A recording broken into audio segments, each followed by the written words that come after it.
Hello everyone. Welcome back to Guide Pro. In this video, I will show you how to fix Reddit payment failed or purchase not working issue. If your payment is not going through or showing an error, this method will help you contact support and fix it. So let's get started. First, open your browser. Now search for Reddit help and open the official website of Reddit. Tap on the three lines at the top right. Now tap on Submit a Request.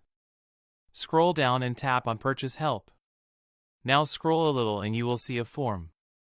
Enter your email address. In the Category section, select Reddit Premium. Now in the issue type, select Payment Issue or Purchase Problem. Then enter your Reddit username.